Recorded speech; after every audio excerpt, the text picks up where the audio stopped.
എന്റെ റഹ്മാനെ അമാന്തിച്ച് നിൽക്കാതെ പിടിപിടിന്നാവട്ടെ. പിടിപിടിന്നാവട്ടെ. എന്താ പൊടി കിട്ടിയില്ല?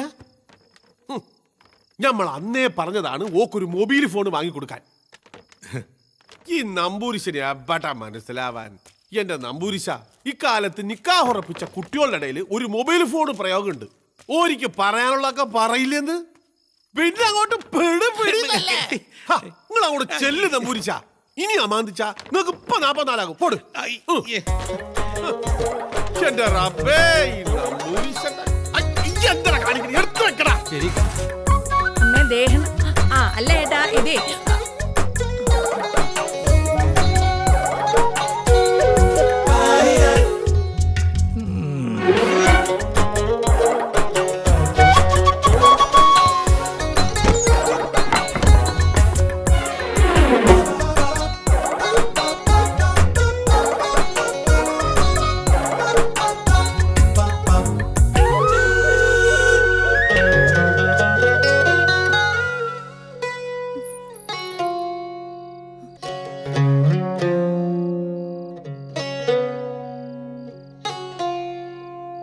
കുട്ടി മനക്കിലേക്ക് വന്നത് ഭാഗ്യാന്നാ അമ്മ പറയണേ.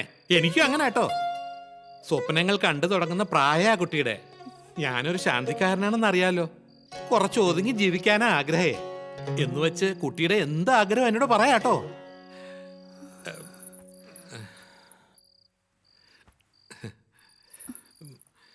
എന്താ കുട്ടി ഒന്നും മിണ്ടാത്തെ?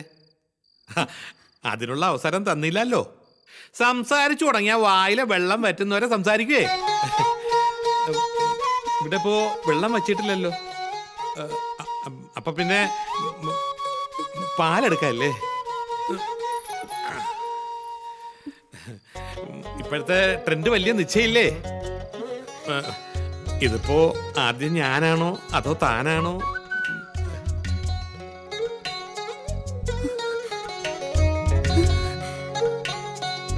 സന്മേ,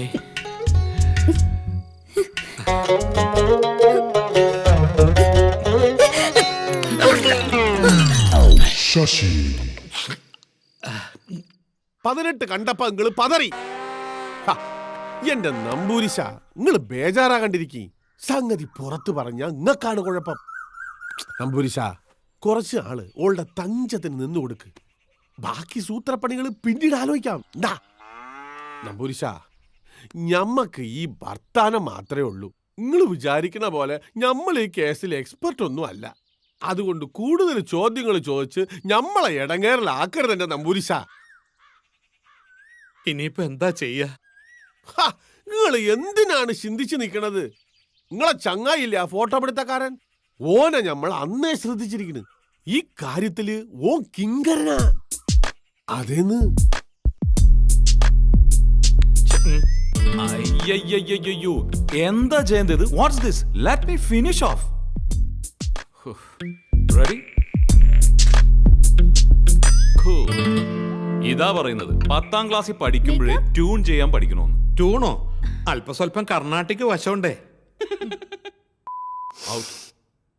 നീ ഒരു കാര്യം ചെയ്യ്, ഒരു വശ്യാകർഷണ യന്ത്രം മേടിച്ചിട്ട് അരേ കേട്ട്.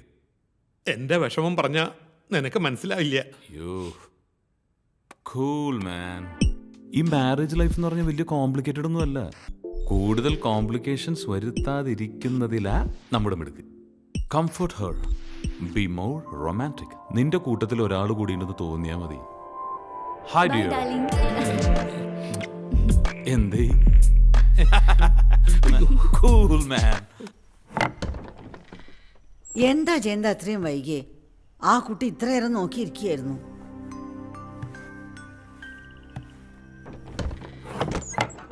ഉണ്ണിയെ, നീ എന്തെങ്കിലും കഴിച്ചോ?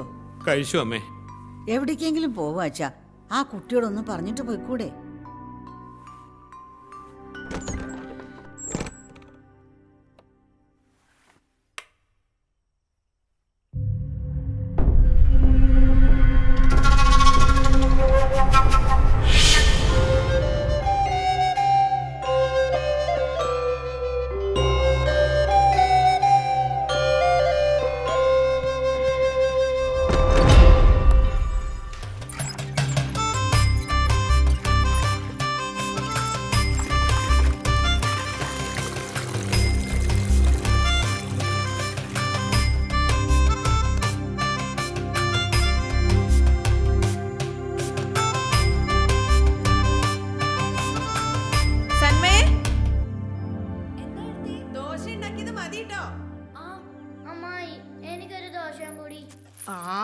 മതിയുടെ കഴിച്ചത്.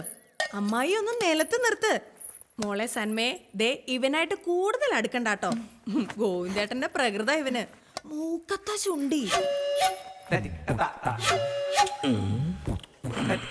ചേച്ചി, ഇന്ന് ഗോവിന്ദേട്ടന് ചിട്ടി കമ്പനി പോണ്ടേ? പിന്നെ ഇന്ന് ചിട്ടി വട്ട എത്തണ ദിവസാ. നീ പോണില്ലേ? ഞങ്ങൾ കുറച്ച് കഴിയുമ്പോ ഇറങ്ങും. വെറുതെ ഇവർക്കിടയില് കട്ടുറുമ്പാവുണ്ടല്ലോ. അമ്മേ, സിസ്റ്റമാറ്റിക് വെച്ചിട്ട് ഒരു സെന്റൻസ് പറഞ്ഞേ. സന്മേ, കുട്ടികളുടെ അമ്മമാരും മിടിക്കുകളല്ലെങ്കിൽ തീർന്നു. എന്താ സിലബസ്? ഗോവിന്ദേട്ടനാ നിർബന്ധേ CBSE പഠിപ്പിക്കണമെന്ന്. സിസ്റ്റമാറ്റിക്. അമ്മേ ഒന്ന് പറ. ആ, ഗോവിന്ദേട്ടൻ സിസ്റ്റമാറ്റിക്കലി ഓയിൽ ബാത്ത് എവരിഡേ.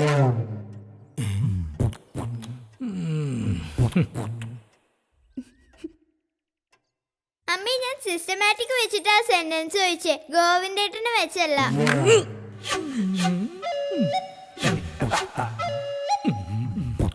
ഈ അമ്മയ്ക്ക് ഒന്നും അറിയില്ല. കൂടിയോടുന്നു.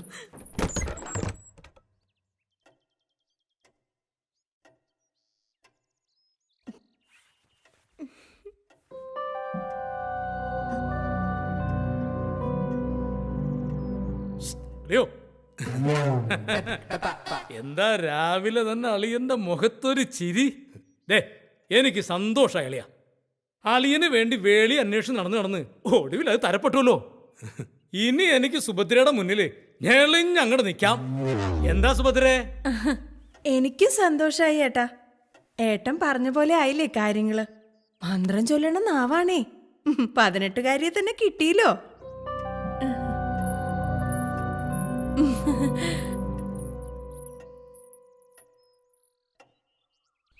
വേണ്ട കുട്ടി, ഇതൊക്കെ ഞാൻ തന്നെ ചെയ്തോളാം. വെറുതെ കയ്യിൽ കുഴമ്പാക്കണ്ട.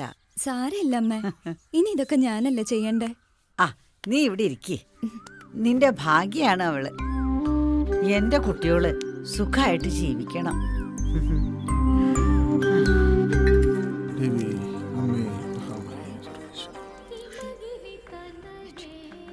ഉഷപൂജയുടെ തീർത്ഥമാണ്. മനസ്സിന്റെ ശരീരത്തിന്റെ എല്ലാ വിഷമങ്ങളും മാറിക്കൊള്ളും. പ്രശാന്തേ, ഇവിടത്തെ കാര്യങ്ങളൊക്കെ എങ്ങനെയാ? എന്റെ ചേട്ടാ, ഏട്ടൻ വേറെ ഒന്നും ചിന്തിക്കണ്ട. വേഗം ഹണിമൂൺ ട്രിപ്പ് പ്ലാൻ ചെയ്തോളുക. അത്യാവശ്യങ്ങൾ കിടക്കട്ടെ.